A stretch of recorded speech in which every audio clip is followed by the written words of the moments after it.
The school hallway was a battlefield of whispers and side eyes. The smell of pencil shavings, floor wax, and cafeteria pizza hung in the air like a familiar curse.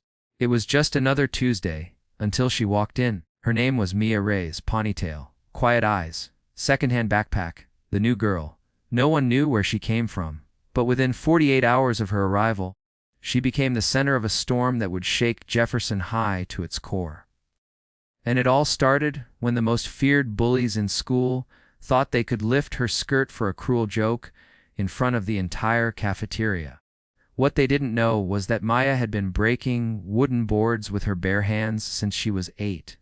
And in that moment, everything changed. Act 1, the new girl. Maya didn't want to be noticed. Her head stayed down. Her earbuds stayed in. She walked with the weight of someone who'd seen too much, too young. Her mother had taken a job transfer from San Diego to this cold Midwestern town after Maya's father passed. It was supposed to be a new start. But high school has its own rules, and Jefferson High wasn't known for being kind. By the end of her first day, rumors had already started. She's mute. She's weird. Bet she's hiding something. And unfortunately, nothing draws predators like the scent of silence. Her Act 2, meet the wolves: Tyler, Liam, Chase. The self-proclaimed kings of Jefferson High. They didn't run the school through grades or charm. They ruled by fear. They laughed the loudest, pushed the weakest, pranked the helpless. And when they saw Mia alone at lunch, reading a book in the far corner, they saw a target. A challenge. A game. $10 says I can make her scream. Tyler whispered, chewing gum like it owed him money. She's so stiff, man. It'd be hilarious. Chase snickered. Let's loosen her up. Maya didn't notice them approaching. Not at first.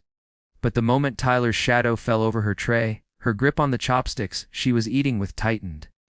Slightly. Almost imperceptibly. In Act 3, the violation attempt, it happened in seconds. Too fast for most to react, but just slow enough for every witness to be etched in memory. Tyler leaned down. Hey, new girl, he sneered. Nice skirt. But I think it'd look better up. Gasps, Lauder. He reached for the hem of her skirt, fingers cocky and clueless. And that's when the world shifted. In a blur of motion, Mia stood. Grabbed his wrist. Twisted it, hard. The smack of his body against the cafeteria table echoed like thunder.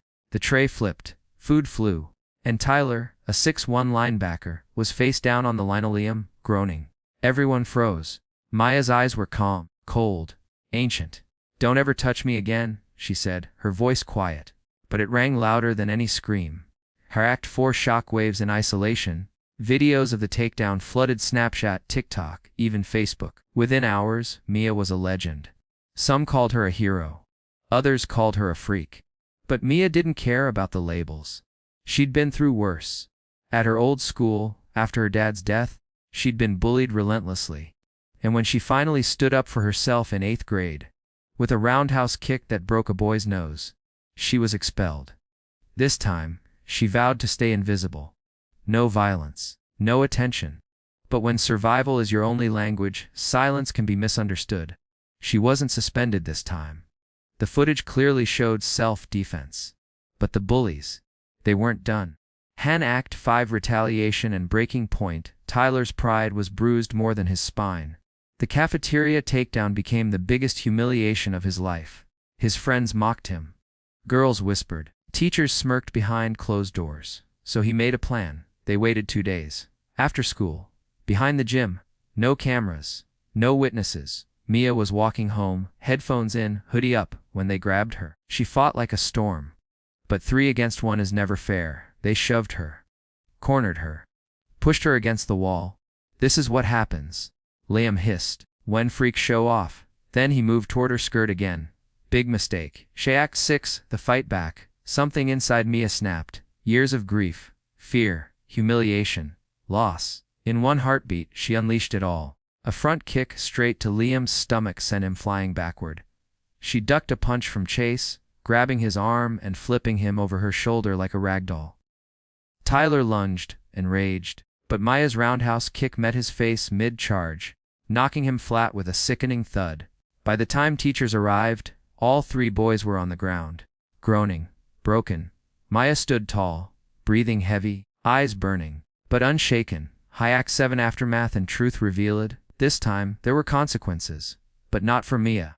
The boys were suspended, and later transferred out of school after Maya's lawyer, her late father's best friend, stepped in with video evidence and witnesses. The school issued a formal apology. So did the principal. But what truly mattered was what came after. People began approaching Mia with kindness.